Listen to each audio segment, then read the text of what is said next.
What's up, everybody? Welcome back to another episode of the Bengals Crypt podcast. Going to be getting started here, talking about a few things. Starting off, we're going to talk about the last season game. I know it recently happened, and I didn't talk about it. I wanted to give time for developments on injuries and other news just to pop up and see what happens. So to get started here, I got a couple of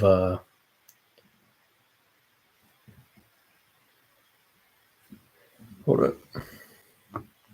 Saying we've only hit 10 seconds. I feel like that beginning part cut off there. Just checking my audio.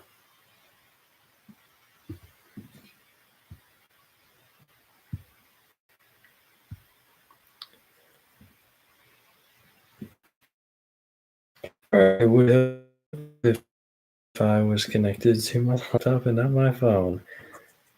Alright, looks like we're good to go.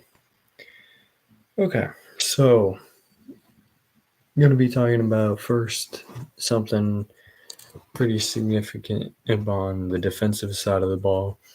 The backup defense again played extremely well. Well, three and outs in a row for the Bears starting offense. Now, the significance of that. So, Caleb Williams was inaccurate on a lot of those. He had two inaccurate passes, and then he threw it away, which ended up being intentional grounding. That was the first drive. And then they tried to run it some on the second drive. That didn't work. Then on the third drive, we got I think it was the second drive, we got the Jong Meta tackle for loss. But then on the third drive, Josh Newton had his best play of the game against DJ Moore. It was a really good pass by Caleb Williams, right on the money. But Josh Newton got his hand in there and broke up the pass. Now, any of you who watched the game know that it went downhill a little bit after that. Oh man, there's gonna be some things to talk about in Josh Newton here that weren't very impressive, but he did have that one good play, and he's a rookie. He's going to need time to develop. Second thing, Logan Woodside. That man is oblivious to pressure. Like, he does not know it's there. 2 times in this game, he's just standing in the pocket, just chilling, looking over here. And then from over here, somebody's blitzing him, and he's just, yeah. That's what happened. That is a demonstration of what happened to that man twice. He was completely oblivious to the corner blitz. I saw some things that were saying, like, on the first one, I keep trying to remember who got the sack there. He's a really good young player. I can't think of his name right now. He's one of their starters. If somebody said he literally could have walked up to him, took the football out of his hands, and ran all the way to the end zone without Logan Woodside noticing. I think that's obviously that's a joke, but there's some truth to it. I mean, that's not what you want to see. With Jake Browning down, we're lucky Joe Burrow's ready to go for week 1. I'll tell you that, because this man is not a starting quarterback. He was with us years ago, and I was not impressed with him. And then, so see, the running game improved slightly. There was a couple good Ravion Williams, and some of the UDFA running backs. I talk about them later because they got Collins, and I can't think of the other one's name, but I have a note here about him because he played pretty well with the third team offense. But it wasn't very great. I'm hoping to see some improvement on that in the third week, but who knows. So again, just like the last game, the offense in general just didn't look very good. Jack and Kirkland and Matt Lee played pretty good with the second team O-line. Didn't have too many complaints for them. Matt Lee definitely rising up the depth chart. Should be able to take over Trey Hill, who he looked terrible. He looked terrible, I'll tell you that. So he should 100% be the number 2 center next year or this year. Jackson Kirkland will likely end up taking the second team spot from, well, I would say take the second team spot from Jackson Carman, but with Deontay Smith out for the season, maybe we see Jackson Carman stay, unfortunately. It really depends on what they want to do there. I don't want us to keep Jackson Carman, but we might. Jermaine Burton, he had one really good catch in this game. It wasn't one of the deep balls from week 1. It was just a 19-yard catch, but he was able to get some separation from the corner and then find an open spot in the defense and stick there until Logan Woodside found him. Good gain of 19. That was a pretty good play for him. And another thing I like to see it was us going for it on that 4th down. We ended up swinging it out to Travion Williams and picking up the 1st down. Now, unfortunately, that's also the same drive that Logan Woodside is completely oblivious again, gets hit by, I think his name is Blackshear. He's a second-year defensive back for the Bears. I'm not 100% sure on his name. But he ends up coming through, making a big hit on Logan Woodside. He's not really paying attention, and he goes, when he gets hit, he ends up throwing a pick. Like I said, Logan Woodside is not a starting quarterback. And that mistake ended what could have been a good touchdown drive, momentum shifter. But instead, the interception happens, which leads to one of Josh Newton's mistakes. Next drive, so they already have a short field. They had the first down of the game on an end around to Rome Odunze, and then there was a DPI on Josh Newton in coverage on Tyler Scott, who I'm a big fan of. Unfortunately, he will not be starting, obviously, because they have Keenan Allen, Rome Odunze, and DJ Moore.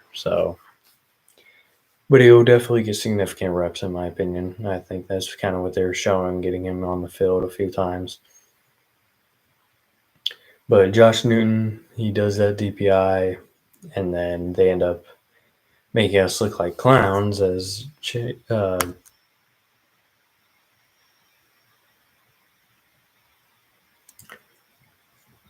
how am I forgetting this man's name? I know it's Williams. Hold on.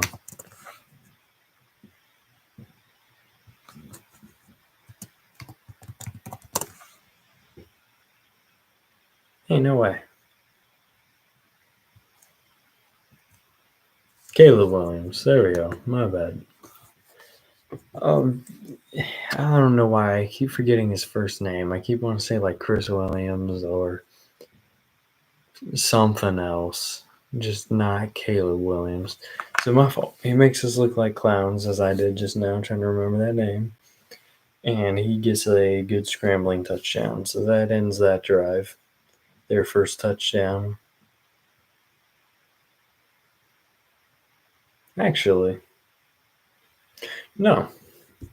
That's their next drive. My bad. This drive, I was very happy with the defense.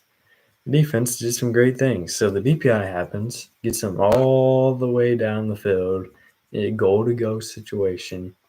Chris Jenkins comes through. The hot take, I said it last week, Chris Jenkins would have 2 sacks and 3 tackles for loss. That did not happen. He got 1 sack, though. I don't think he had any tackles for loss because I don't think he played enough time. But he did end up getting a sack on this drive, and the defense has a couple other good plays. They blow up a screen. I believe that was I think that was John Meta who ends up getting the screen tackle. And then there's Though the first down play was a pass to, I think it was Roman Dunze in the end zone, but he's like standing out of bounds. So they end up kicking a field goal on that drive. So really good there by the defense. I was very impressed on that goal to go situation, especially after the massive DPI call. They're able to bounce back and hold them to 3. Another player on a few other plays during that second quarter, Cedric Johnson. He had the sack last week. He would have had another sack this week more than likely, but he tripped. And then on that touchdown play I was talking about where Caleb Williams made us look like clowns, he actually almost got a sack on that play as well. But Caleb Williams is able to escape and get a touchdown. So not ideal, but that was 2 times he pressured the quarterback and was looking pretty good, which is good considering our depth is really low. In fact, he may be, if Miles Murphy is not ready to go for week 1, he may be a second string player on one side of the ball, either right or left side, which is crazy to me. It's absolutely crazy. He's definitely going to have to do something, I think, in week 1. I don't know if the situation with Miles Murphy, he avoided a serious injury from what I'm hearing, but he's going to miss some time from what I'm hearing as well. So Cedric Johnson could have a very important role on this defense this year. And he was buried on the depth chart to start, but he's played well, and hopefully he can move that into starting play for a few. Well, not starting play, but he'll get some playing time when Trey Hendrickson or Sam Hubbard get tired. All right, so let's see. So the next play after he missed that first sack, there is a deep pass to Odunze, the best pass of the day. He ends up catching it. Another bad defended play by Josh Newton. But that's a rookie corner. Rookies' corners always have pretty rough times to start out, at least. Cam Taylor-Britt certainly didn't have a stellar starting game. Is the first game he started after Chidobe Awuzie went down on Halloween after the whole "Are you afraid of the dark" thing that the Bengals put out there. And it had Chidobe Awuzie in it, and now he's injured. So Cam Taylor-Britt comes in. And I guess teams should have been afraid of the dark. Cheeto going down brought a monster into the secondary, so they shouldn't have done that. All right, let's see. And on the other play that I was talking about, the touchdown, where Cedric Johnson almost got a sack, the other player that was almost in on that was Travis Bell. So I'd love to see him making some plays still here late in the preseason games. I guess that was right before half. That was like the drive before half ended. So next thing, it was our last drive before halftime. The offense finally started clicking, and then Money Mac, who just got that big payday, ended up nailing a 54-yard field goal. So that will be our only points for the whole game, but good points. But that drive, we saw Burgess, who I'm honestly not even sure who that is. Maybe someone we brought in after injuries. But he made some plays. Kwame Lassiter and Shedrick Jackson, they all were very instrumental in that drive. They were able to make certain catches, extend the drive on some third downs. And then, of course, we got into field goal range finally on that drive. One other thing that happened on that, I think actually this might be the beginning of the third quarter. Logan Woodside ends up climbing the pocket and scrambling for a first down, whereas he failed to do the same thing last week to end the game. So good to see him still able to get out of the pocket and make some plays on the ground as well. It's probably one of his best plays of the day. And then Oh, and this is also the drive where he ends up throwing a pick straight to the defense. He's trying to get it thrown to the outside to Kwame Lassiter, I think it was, but it was just a bad pass. The defender was in a good position for it and ended up getting a pretty good interception there. And that just started the downfall of the second half because it got really bad. Um, the next drive, Cody Ford ends up giving a sack up, and when he was at tackle, so not a good look for him. The backup of the line really did not show much outside of Jackson Kirkland and Matt Lee, like I said earlier. Robinson, the guy who did the DPI, the corner who did the DPI last week that ended up losing us the game. He ends up giving up a touchdown. I mean, he's going to get cut. I think we knew that after last week, but he's going to be one of the players that doesn't make the final roster. And Noah Kane, he's the UDFA running back I was talking about earlier. He showed some flashes. I liked what I saw out of him.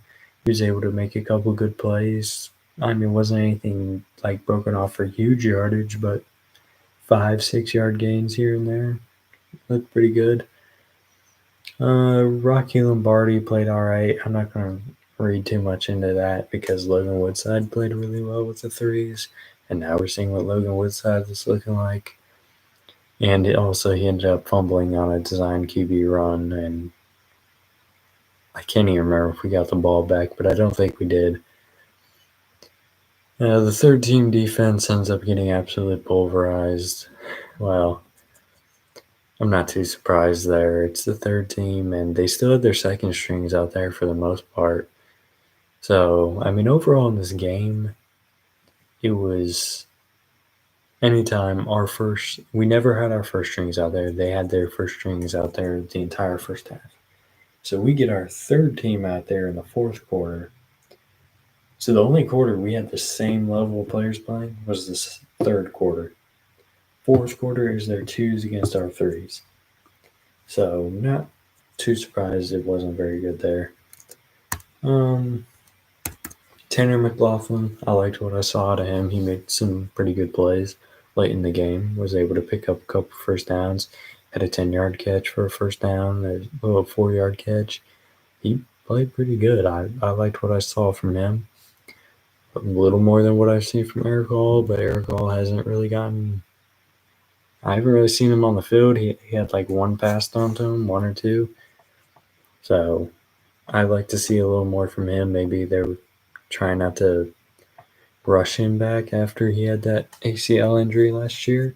Hopefully, that's not, and that was during his senior year of college. So hopefully that's not going to affect his NFL career, but who knows? You never know with injuries like that. Shaka Hayward, he had a good pass deflection. He's played pretty well. I think I could see him more so on the practice squad with John Meta getting a actual roster spot, but who knows what the Bengals are going to want to do in terms of numbers. But that's really it for the game.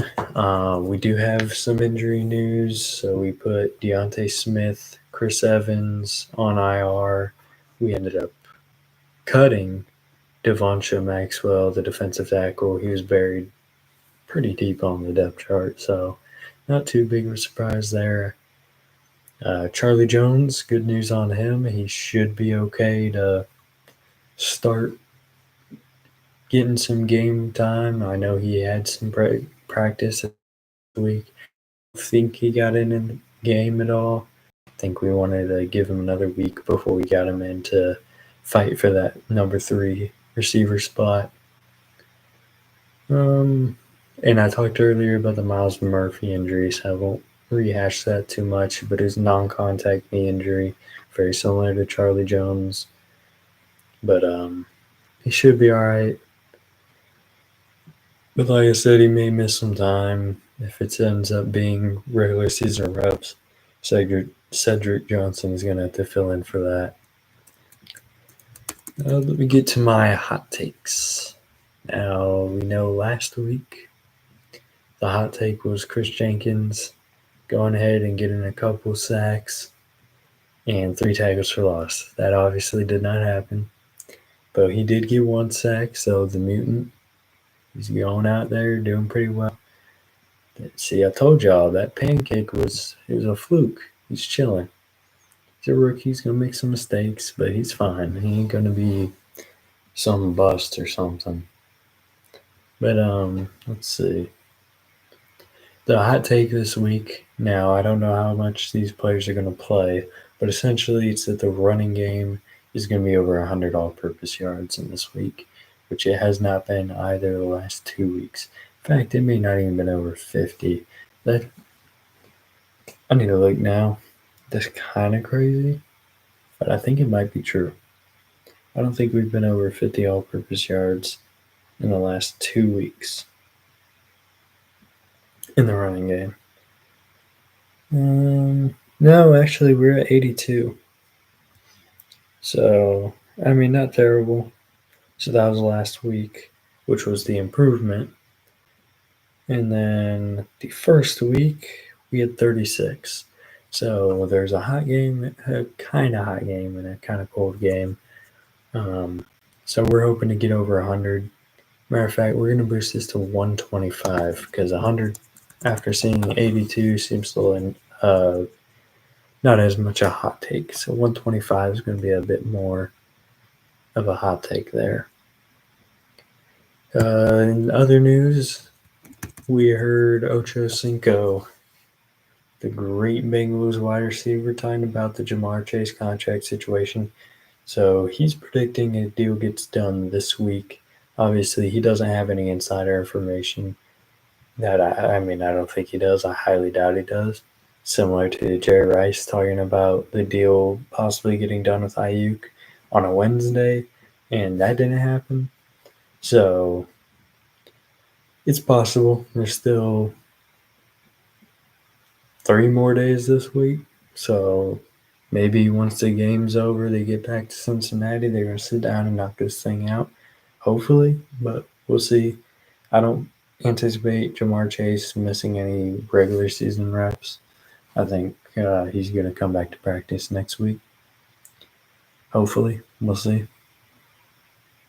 But he's predicting that we sign Jamar Chase and then we let T. Higgins walk after this year. Which is possible.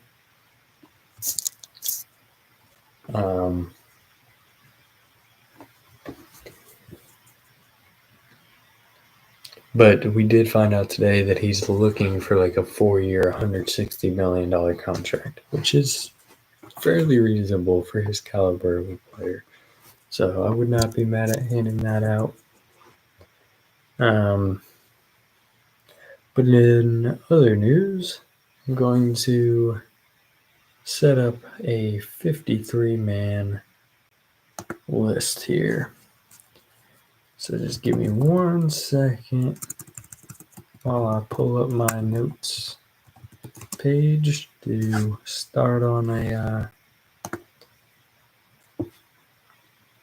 list of 53 players. And I'm hoping this is pretty close to accurate. This is who I would like them to bring in. I'm not going to be 100% sure on any of this. I have no insider information. I think I can kind of look at what we've done and make a pretty good prediction on what's going to happen here. But we're going to have to see. So obviously, number 1, Joe Burrow. That's going to happen. Jake Browning will be on the starting roster. That'll be it for quarterbacks. I'm not anticipating Logan Woodside or Rocky Lombardi to be moving forward. So running back room, we're going to have Chase Brown,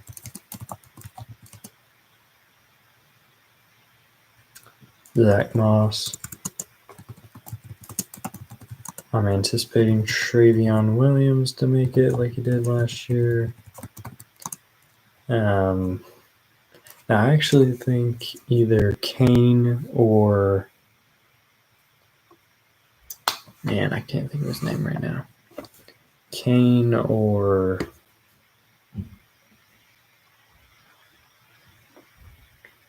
2 seconds. Or Collins. Kane or Collins are going to make the list.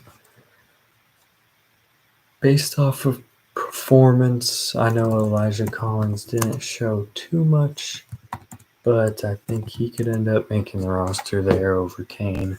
Kane may be doing maybe move on to practice squad, but I think those three for sure. Maybe even Kane makes it, and we go with actually no, that we already have four, so that would be the practice squad.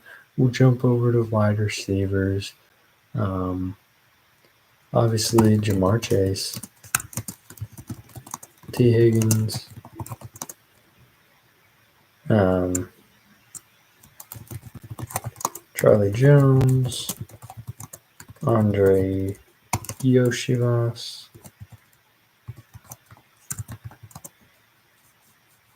Jermaine Burton, Trenton Irwin, and there could be another one, but we're going to come back to that position in a minute. Tight end, Mike Gesicki.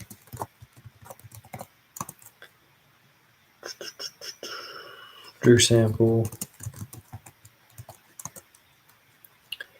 I actually think Eric All and possibly Tanner McLaughlin might make it.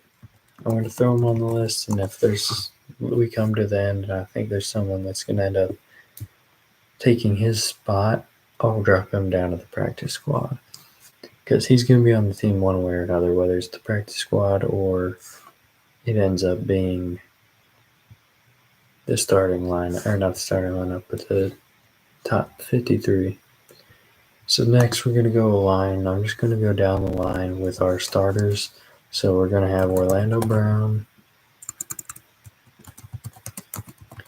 We're going to have Cordell Wilson, Ted Karras. We're going to have Alex Kappa and Trent Brown. Fortunately, probably going to be starting part of the season. Amarius Mims is obviously going to make it. And then Jackson Kirkland. Now, once Amarius Mims is good to go, then we can make the cut of Jackson Carman, which I think he should be good to go from what Zach Taylor said to start the season. So I think he's going to make it to where we end up cutting Jackson Carman, thank goodness. Matt Lee is obviously going to make it.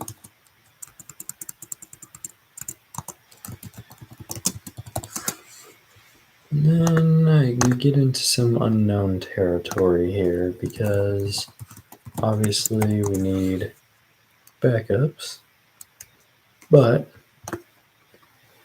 we also need players that are going to be solid. Trey Hill's going to get cut. Gilliam's going to get cut. Let's see. Cody Ford probably going to make the team. If I had to guess, we do need a backup on the other side. I don't want to see him playing tackle, though, ever.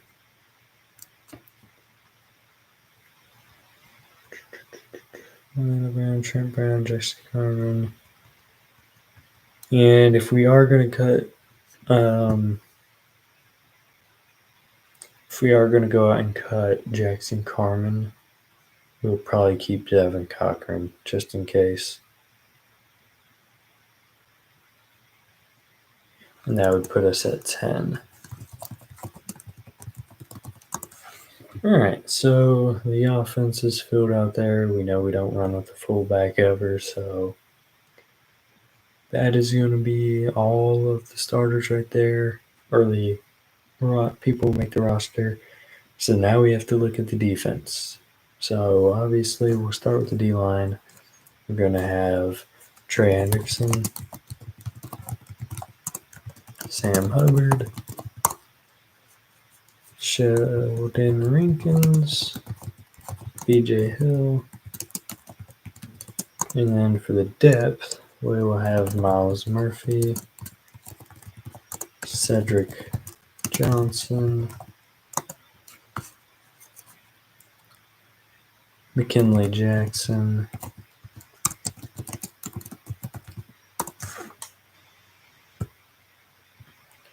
trying to think here.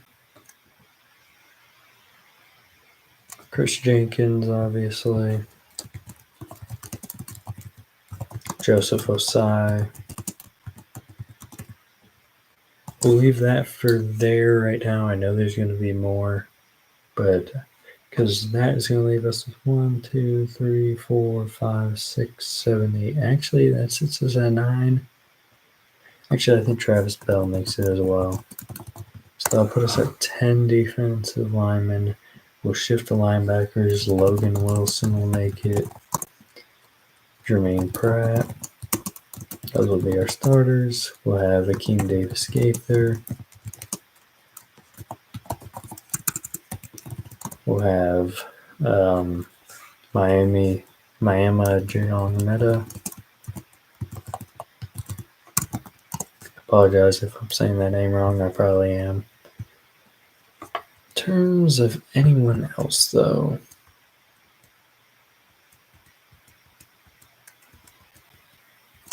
Joe Baki probably makes it over Shaka Hayward on the starters.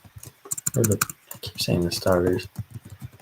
So we'll leave the linebackers there. I may end up going back and adding Shaka Hayward. We'll see, though. Secondary is going to be pretty easy. Cam Taylor-Britt. And then we got Dax Hill. We got DJ Turner. Mike Hilton. And then Josh Newton will make it easily.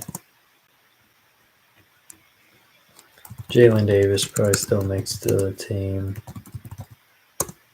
Then we can go with, yeah, I can already see I'm going to have to take a few names out, but Geno Stone, Von Bell. So we're at 50 right now, and I know we're going to have, who is our backup free safety? It's probably a name I'm really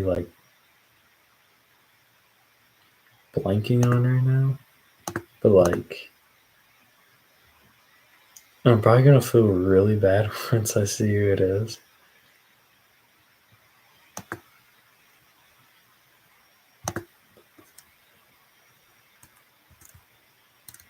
Let's see.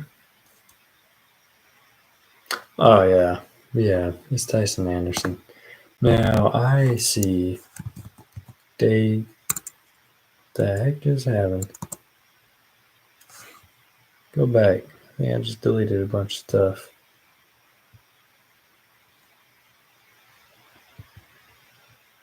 There we go. Dejon Anthony actually taking that second spot at free safety, the rookie. And then obviously Jordan Battle on the other side. And here's where I need to make some cuts, because Evan McPherson is obviously going to make it. And then really right now it's looking like Brad Robbins is going to win that job. So that puts us at 53, and obviously we're going to have our great long snapper, Cal Adamitis. So we're going to go back to the tight ends, where I said I would probably have to put one out there. So Tanner McLaughlin is going to end up going to the practice squad. There's 12 practice squad spots. So let's see what I think here. So I think, obviously, Tanner McLaughlin's going to make it on here. I think Shedrick Jackson and Kwame Lassiter just like last year. Maybe even Kendrick Pryor. And then we'll have Shaka Hayward. Let's see. Tyson Anderson.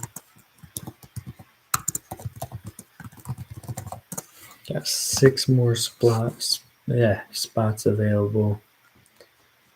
We may end up throwing Tanner Hudson on there as well. I feel like a lot of this is probably going to be defensively focused the rest of the way.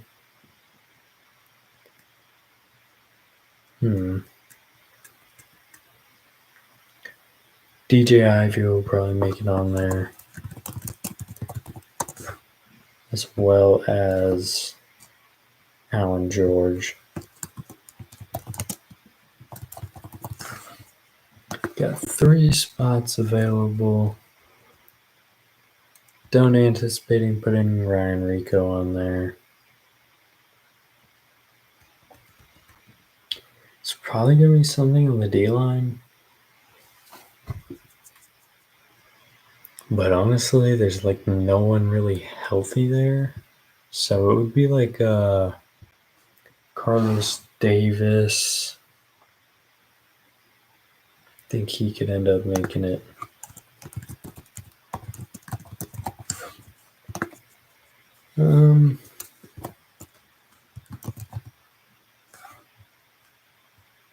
Let's see. Maybe Andre Carter, the defensive end that we brought in. There's another one too. Oh yeah, Joshua Pryor, probably not.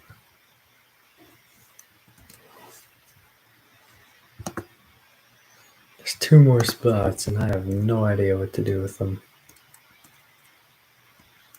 Maybe Logan Woodside goes on there. That would make sense.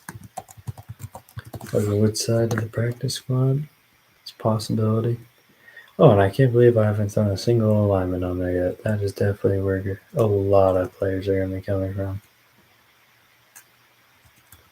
Well, not a lot, but, we're at least going to have one there.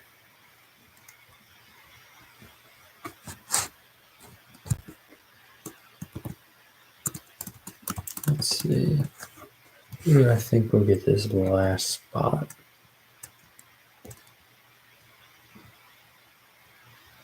And as you can see, I'm doing this live. I'm not prepping it before because it's going to make me actually think about it and give you guys my real thoughts on it. As bad as Trey Hill did, I could see him getting that other spot because I don't think we're ready to give up on him yet, but that's probably what we're the starting lineup right there, or the top 53 with the practice squad. I mean, if you really think about it, with the practice squad, it's 65 players. We're sitting at 90, or we were. So we're actually sitting at, I think it's 86. No, I think it's 85. Because Chris Evans, Cam Sample, and Deontay Smith are on IR, season ending. Jeff Gunter's retired. And then we cut that defensive tackle, Devoncha Maxwell. So we only have to cut 20 players, really. Obviously, a lot of them will get cut initially. We'll cut 32 and then we'll add 12 back. So excited to see if this is how it ends up playing out. We'll have to see. Not 100% sure, but we will not have to wait long. Probably going to make the cuts this weekend. I think it's going to end up being this weekend because if we play on Thursday, it may end up being Monday or Tuesday like normal to start the next week just because they want to take the time to think about it and evaluate a lot of the film and everything. But that's kind of how I see this playing out. I know this isn't a very long podcast here, but I hope you got a lot of information there and are excited to get to the next game. I'm excited for week 1, honestly. I think we've seen a lot of fall we're really going to see here in the preseason. who's going to stand out and who's going to not stand out. So I think this is how it's going to be. And who dey to all you Bengals fans out there. I'll see you in the next one next week. And just so you know, if Jamar Chase comes out, I won't do a whole and gets signed. I won't do a whole podcast, but I will talk about it. Who dey to all you Bengals fans out there, and have a good day.